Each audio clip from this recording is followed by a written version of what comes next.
السلام علیکم ناظرین، آج میں ان دبئی والے جو ہمارے پیارے پاکستانی بھائی ہیں جن کی وجہ سے آج اچھے لوگوں کے لیے بھی وہاں کے ویزے ریجیکٹ ہو رہے ہیں یا وہاں جو دبئی میں رہ رہے ہیں ان کے لیے مشکلات کا سامنا ہے، ان کے لیے آج ایک پیغام ہے، اس ویلاگ کو آخر تک دیکھیے گا۔ سب سے پہلے تو میں یہ بتاؤں کہ ویزے ریجیکٹ کیوں ہو رہے ہیں، چاہے وہ کوئی بھی ویزا ہو دبئی کا۔ اس کی وجہ یہ ہے کہ ہم بڑی ہی وہاں دو نمبریاں شروع کر دیں۔ سب سے پہلے تو مختلف ویزے ریجیکٹ ہو رہے تھے سوائے فیملی کے، لیکن فیملی والا ویزا بھی اب ریجیکٹ ہو رہا ہے۔ اس کی وجہ یہ ہے کہ ہم نے کیا کیا کہ ہم فیملی کے ویزا لگوا لیتے تھے ویزا، لیکن ہم جو ٹریول ہے وہ اکیلے کرتے تھے۔ پہلے تو مختلف ہمارے پاکستانی جو پاکستان کے ایئرپورٹ ہے وہاں پوچھا گیا، تو کچھ لوگوں کو تو انہوں نے واپس بھیج دیا۔ اگر کسی نے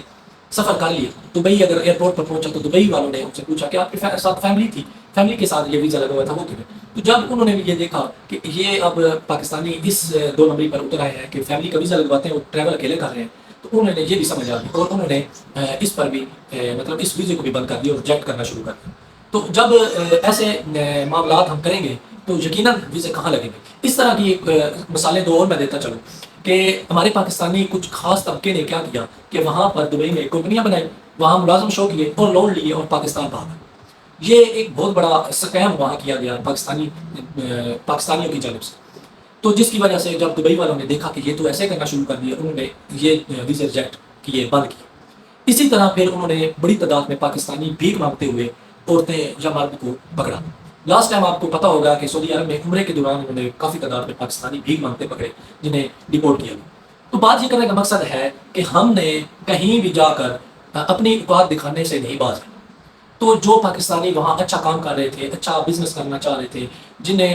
وہاں کام ان کے لیے بھی مشکلات کا سامنا ہو گیا۔ پھر جو لوگ یہاں پاکستان سے وہاں کانفرنس کرنا چاہ رہے ہیں، میٹنگس کرنا چاہ رہے ہیں یا ویسے گھومنے پھرنے کے جاتے تھے، ان کے لیے بھی ویزا ریجیکٹ ہو گیا، ان کے لیے بھی مشکلات کا سامنا ہو گیا اس خاص طبقے کی وجہ سے جنہوں نے یہ مشکلات پیدا کی۔ تو خدا را تھوڑا سا اپنے لیے نہیں تو ہم پر تو رحم کا فرما۔ دوسرا، اب دبئی میں بڑی ایک خوشخبری آئی ہے کہ انہوں نے ایک کیمپ لگائے ہیں مختلف جگہوں پر کہ جو یہاں اوور اسٹے ہو گئے ہیں، جو یہاں اس ڈر سے رہ رہے تھے کہ جرمانہ ہوگا، ڈپورٹ پر مختلف پابندیاں ہوں گی، ان کو لیے انہوں نے کیمپ لگایا کہ آپ آئیں، ہم آپ کو ڈپورٹ کریں۔ آپ اگر نئی جاب ڈھونڈتے ہیں، نیا کوئی کام ڈھونڈ لیتے ہیں تو ڈاکومنٹ لیں، آپ لیگلی رہیں، نہ کہ آپ ان لیگلی رہیں۔ تو اس لیے انہوں نے یہ صرف پاکستانی عوام کے لیے نہیں، پاکستان کے لیے نہیں، بنگلہ دیش، انڈیا، سری لنکا اور جو مختلف ممالک کی عوام وہاں رہ رہی ہے اور اوور اسٹے ہو گئی ہے، وہ اس ڈر سے رہ رہی تھی کہ اب جرمانے ہوں گے بھاری تعداد میں، یا 5-6 سال کی پابندی لگ جاتی تھی، جو اس ڈر سے وہ وہاں رہ رہے تھے۔ اب یہ ڈر ختم ہو گیا، اب جائیں وہاں ہمیں بتائیں اور واپس اپنے ملک آ جائیں۔ اور اس سے یہ ہوگا پاکستانی عوام کے کو خصوصی یہ کہنا چاہ رہا ہوں کہ جو وہاں پاکستانی دوست رہ رہے ہیں ان کے لیے ایک تو آسانی ہو جائے گی، کیونکہ وہاں جو کام کرنا چاہ رہے ہیں، لیگلی رہ رہے ہیں، ان کو اب نہ تو ڈیبٹ کارڈ، لون، یہ معاملات میں مشکل پیدا ہو رہی تھی، نہیں مل رہے تھے۔ تو آپ کے اس آنے سے ایک تو فیوچر میں مستقبل میں ویزوں لگنے میں آسانی ہو جائے گی، اور جو مشکلات آپ پیش آ رہی ہیں وہ ختم ہو جائیں گی۔ تو خدا را ہر جگہ جا کر اپنی اس خاص جو طبقہ ہے جو یہاں وہاں پر یہ کام کر رہا ہے، ان سے میری ہاتھ جوڑ کر یہ اپیل ہے کہ خدا را اپنی ہر جگہ ہر ملک میں جا کر اپنی اوقات دکھانا نہ دکھائی کریں، نہ یہ معاملات کریں، ہر جگہ ہمیں بدنام نہ کریں۔ خدا را تھوڑا سا شرم کریں، حیا کریں۔